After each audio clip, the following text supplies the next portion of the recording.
Politicians, they love big words like democracy, freedom, progress, opportunity. They repeat these phrases like mantras, wrapping themselves in moral authority. But notice something missing from all those speeches and campaign promises. They rarely talk about your life actually getting better. When was the last time a politician promised you more time with your family? Not better childcare so you can work more hours, but actual time.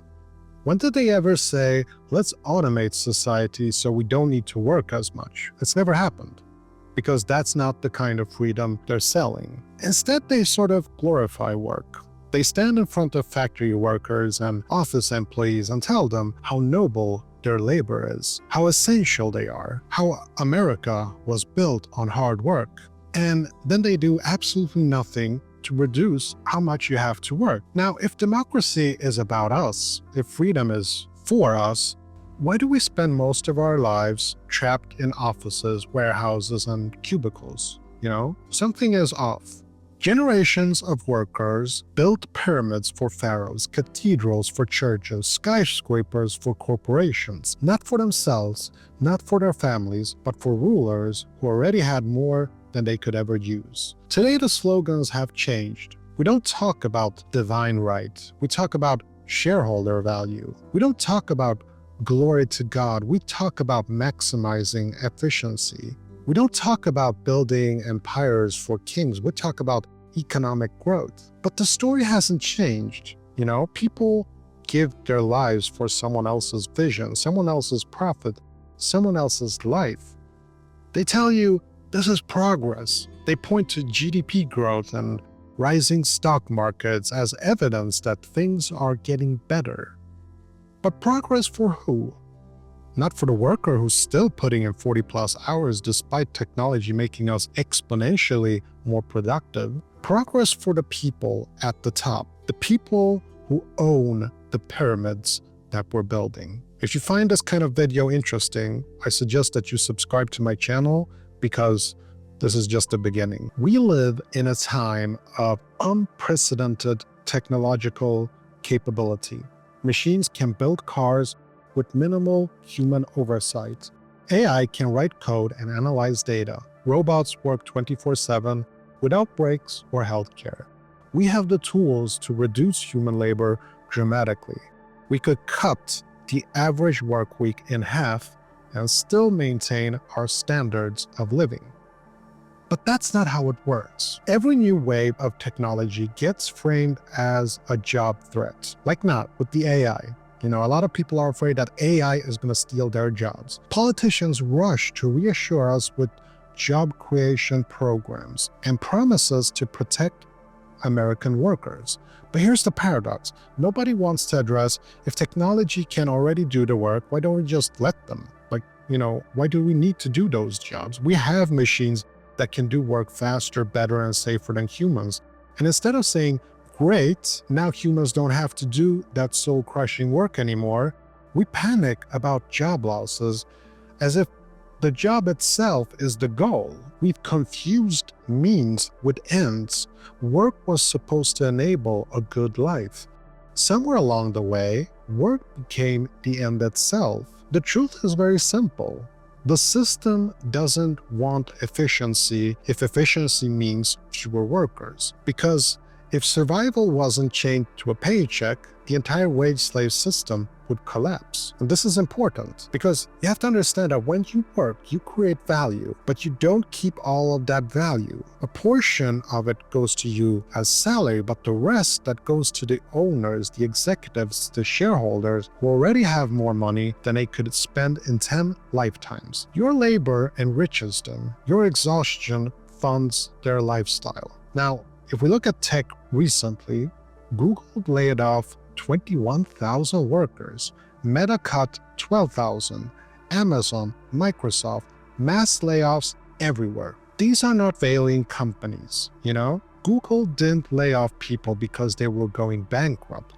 They made billions in profit, record profits even. The layoffs were about control, about reminding everyone who holds the power. It's about sending a message to the remaining employees. You are replaceable. This is why the slogan exists. We're family. We're all in this together. Your work matters. These are just empty words designed to make exploitation feel like opportunity.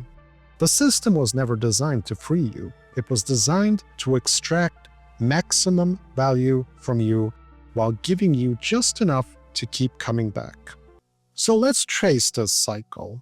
You work 40+ hours a week, you pay taxes, 20 to 40% of your income goes to the government before you see it. What does the government promise in return? More jobs. So more people can work 40 hours a week and pay more taxes, which funds more government, which promises more jobs. It's a hamster wheel, disguised as civilization. What's never guaranteed, meanwhile, is the basics: food, housing, healthcare, dignity, rest, time with your family. None of that is guaranteed. All of it is conditional. Conditional on you working, conditional on you being productive, conditional on you trading your life away. Lose your job, and you lose your health insurance. You fall behind on rent, you're labeled as lazy, irresponsible, a drain on society. If democracy is really about freedom, why hasn't any of this wealth and technology translated into you working less? Because the greater good isn't about us. It's about preserving the machine. The economy they're always talking about isn't your life or well-being. It's about GDP, the stock market, corporate profits, the wealth of people who already have more than they need. And when they say the economy is doing great, what they mean to say is profits are up. Wealth is still flowing upwards. Your life might be falling apart. You might be drowning in debt, working 2 jobs, unable to afford medical emergency, but the economy is doing great. When productivity increases, these gains don't translate into more freedom for workers. They don't translate into shorter hours or better pay. They translate into higher profits, bigger executive bonuses, stock buybacks for people who don't even work at the company. You produce more. You're doing the work of 3 people because 2 positions were eliminated, but you don't get more. You get the same paycheck, maybe a 2% raise if you're lucky. The efficiency gains go to the people who already have everything. Now, here's what shocks people. We work more today than medieval peasants. Yes, they did deal with disease, war, and poverty, but their labor was seasonal, intense during planting and harvesting, with long stretches of rest in between.